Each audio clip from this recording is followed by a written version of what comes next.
దేవునికి స్తోత్రము.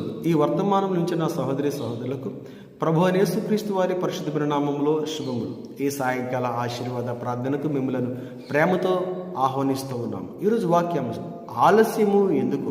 వాక్య భాగము అపోస్తల కార్యములు 22వ అధ్యాయము 16వ వచనం. దేవుని వాక్యాన్ని చదువుతుండగా నా ప్రియ స్నేహితులారా, మీరు నాతో పాటు కలిసి దేవుని వాక్యాన్ని ఆలోచించే ధ్యానం చేయవాలని మనం చేస్తూ ఉన్నాము. గనుక నీవు తడవు చేయటం ఎందుకు, లేచి ఆయన నామం బట్టి ప్రార్థన చేసి బాప్తిస్మము పొంది నీ పాపములను కడిగి వేసుకొనుమని చెప్పాను. ఆమె. ప్రియ స్నేహితులారా, మన జీవితంలో అనేక విషయాలు, చాలా విషయాలు వాయిదా వేసి ఆలస్యం చేస్తాం. వాటి వల్ల మరి అనేక నష్టాలు కూడా మనం ఎదుర్కొంటాం.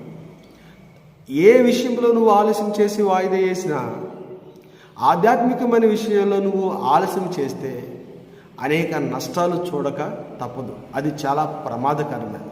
ఒక విద్యార్థి ఎగ్జామ్ హాల్కి ఆలస్యంగా వెళితే ఎంత ప్రమాదము, ఒక వ్యక్తి అధికారిని కలవడానికి ఆలస్యంగా వెళితే ఎంత ప్రమాదము,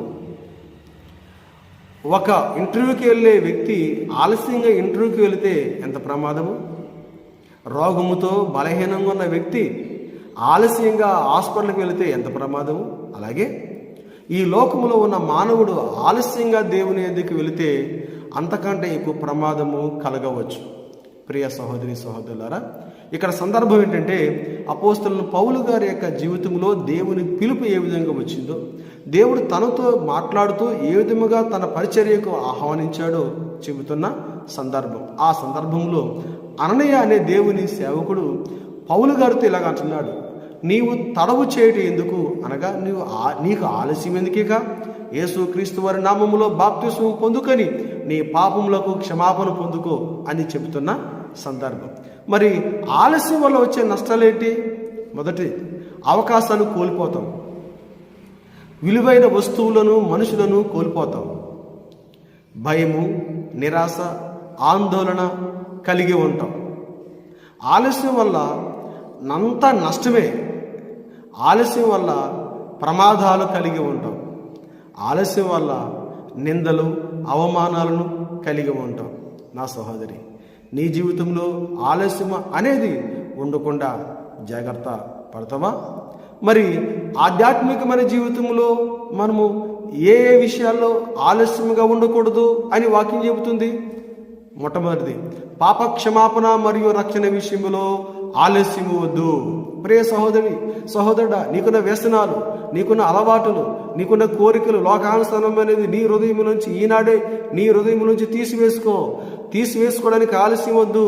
ఈ జనవరి 1 కని, ఈ క్రిస్మస్ కని, ఈస్టర్ పండుగని, గుడ్ ఫ్రైడే కని, రేపని, ఇల్లుండని, వచ్చే నెలలు, సంవత్సరాలు, వాయిదాలు పద్ధతిలో పోతూ ఉన్నావా? ఆలస్యం చేస్తూ ఉన్నావా? పండగలని మరి ఆలస్యం చేస్తూ ఉన్నావా? సంవత్సరాలని ఆలస్యం చేస్తున్నావా? దేవుని వాక్యం చెబుతుంది, యాకోబు రాసిన పత్రిక 4వ అధ్యాయములో, రేపు అన్నది నీది కాదు. 2వ కొరింథీ రాసిన పత్రికలో, నేడే అనుకూల సమయము, నేడే రక్షణ దినము. పాప క్షమాపణ రక్షణ విషయంలో ఆలస్యం వద్దు దేవుని బిడ్డలారా, సహోదరి సహోదరుడా. ఎందుకంటే రేపు ఏం జరుగుద్దో, ఎల్లుండి ఏం జరుగుద్దో, ఈ సంవత్సరం ఏం జరగబోతుందో నీకు తెలియదు కనుక దేవుడు ఇప్పుడే నిన్ను పిలుస్తూ ఉన్నాడు. రా, నీ హృదయాన్ని దేవునికి సమర్పించు. నీకున్న ప్రతి చెడ్డ అలవాటును, వ్యసనాలు, కోరికలు విడిచిపెట్టే పాప క్షమాపణ పొందుకో, రక్షణ పొందుకో. యేసు నామములో ఆయన నిన్ను పిలుస్తూ ఉన్నాడు. ఈ పిలుపుకి ఇంకా నువ్వు ఆలస్యం చేస్తే, ఇంకా ఈ పిలుపు పొందుకొని, ఈ పిలుపు విని దేవుడు నిన్ను గద్దిస్తున్నా, దేవుడు నీతో మాట్లాడుతున్నా, ఈ మాటను నిర్లక్ష్యం చేసి, ఈ పిలుపును నిర్లక్ష్యం చేసి ఆలస్యం చేస్తే రక్షణ, పాప క్షమాపణ విషయంలో నీ జీవితంలో అనేక నష్టాలు, కష్టాలు చూడక తప్పదు. కనుక ఇప్పుడే దేవునికి వ్యతిరేకమైన, ఆధ్యాత్మికమైన జీవితానికి వ్యతిరేకమైన ప్రతి చీకటి వ్యసనములను, చీకటి కోరికలను, అలవాట్లను విడిచిపెట్టి ఆలస్యం చేయకుండా ప్రభు సన్నిధిలో క్షమాపణ కోరుకుందాం. మరి ఇంకా ఏ విషయాల్లో మనం ఆలస్యం చేయకూడదు? ప్రార్థన విషయంలో. రెండవది, ప్రార్థన విషయంలో. అవును, అపోస్తల కార్యములు 9వ అధ్యాయంలో చూస్తే పేతురు గారు ఆలస్యం చేయకుండా, తడవు చేయకుండా తబిత అనే సహోదరి దగ్గరికి వెళ్ళి చనిపోయిన ఆ సహోదరి దగ్గర ప్రార్థన చేయగా సహోదరి తిరిగి లేచినట్టుగా మనము అపోస్తల కార్యంలో గొప్ప సాక్ష్యాన్ని చూడగలం. ఆమేన్. నీ జీవితంలో ప్రార్థనకు ఎన్నడూ ఆలస్యం చేయొద్దు. మూడవది, దేవుణ్ణి ఆరాధించడానికి ఆలస్యం చేయదు. నాలుగవది, నీవు ఏదైనా దేవుని సన్నిధిలో మొక్కుకున్నట్లయితే ఆ మొక్కుబడులు తీర్చడానికి ఆలస్యం చేయదు. ప్రసంగి గ్రంథములో భక్తుడు అంటున్నాడు, నీవు దేవుని సన్నిధిలో మొక్కుకున్న మొక్కుబడులు చెల్లించడానికి ఆలస్యం చేయొద్దు అంటూ ఉన్నాడు. ఆమేన్. ప్రియ దేవుని బిడ్డలారా, మరి నీవు ఇంకా ఆలస్యం చేస్తున్నావా? ఇంకా దేవుని సన్నిధికి వెళ్ళడంలో, ఆరాధన చేయడంలో, దేవుని సన్నిధిలో పాపక్షమాపణ పొందుకోవడంలో, దేవునికి చెల్లించవలసిన మొక్కుబడులు చెల్లించిన విషయంలో నీవు ఆలస్యము కలిగి ఉన్నావా? అయితే తస్మత్ జాగ్రత్త, దేవుడు నిన్ను హెచ్చరిక చేస్తా ఉన్నాడు.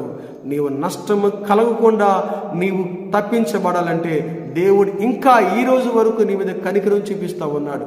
ఆది కాండములో లోతు తడవు చేస్తున్నప్పుడు దేవుడు కనికరం చూపించి అతని చేయి పట్టుకొని బయటికి తీసుకుని వచ్చాడు. దేవుడు ముందే చెప్పాడు, లోతు, ఈ పట్టణాన్ని నేను కాల్చివేస్తున్నాను, నీవు, నీ భార్య, నీ పిల్లలు ఇక్కడ శపితమైన ఈ ప్రాంతము నుంచి, ఘోర పాపములో ఉన్న ఈ పట్టణము నుంచి నీవు వెళ్ళిపో, నీవు రక్షించబడు అని దేవుడు చెప్పగా అక్కడ లోతు తడవు చేస్తున్నట్టుగా, ఆలస్యం చేస్తున్నట్టుగా మనము లేఖనాలను చూడగలం. అయితే దేవుడు కనికరపడి అతన్ని అందులో నుంచి తప్పించినట్టుగా, ఆ ప్రమాదం నుంచి, ఆ ఉగ్రత నుంచి, ఆ అగ్నిగుండం నుంచి దేవుడు తప్పించినట్లుగా మనము చూస్తూ ఉన్నాం.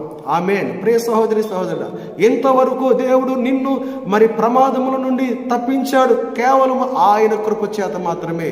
ఇక ఆలస్యం చేయకు. దేవుని కృప ఉందని, దేవుడు మరి కరుణ ఉందని ఇంకా ఆలస్యం చేస్తున్నామేమో. దేవుడు ఈరోజు నీతో మాట్లాడుతూ ఉన్నాడు. ఇదే రక్షణ దినం, ఈ సమయమే నీవు నీ తప్పులు, నీ వ్యసనాలు విడిచిపెట్టే సమయము. ఒకవేళ ఆలస్యం చేస్తే రేపు నీ జీవితంలో ఏం జరుగుద్దో ఊహించలేవు. ఏం జరుగుద్దో నీకు నాకు తెలియదు కనుక దేవుడు నీతో మాట్లాడుతున్నాడు. నీ జీవితాన్ని దేవునికి సమర్పించుకుంటావా? అయితే దేవుడు 2 హస్తాలు చాచి నిన్ను ప్రేమతో పిలుస్తూ ఉన్నాడు. అపోస్తలుడు పౌలు గారిని పిలిచిన దేవుడు ఈ రోజు నిన్ను పిలుస్తూ ఉన్నాడు. రా ఆయన సన్నిధికి, నీ జీవితాన్ని దేవునికి సమర్పించగలిగాడు. అలాగే దేవుడు పరిశుద్ధాత్మ ద్వారా మిమ్మల్ని మనలను నడిపించును గాక. ఆమేన్. ప్రార్థన చేద్దాం. తండ్రి, మీకు వందనాలు. ఈ దినం ఉదయం నుంచి సాయంత్రం వరకు మాతో ఉన్నారు. మమ్మల్ని రక్షించారు, అపాయం నుంచి, ప్రమాదం నుంచి కాపాడారు. ఈ రాత్రి మంచి నిద్ర, ఆరోగ్యం దయచేయండి. యేసయ్య నామములో ప్రార్థిస్తున్నాము తండ్రి. ఆమేన్.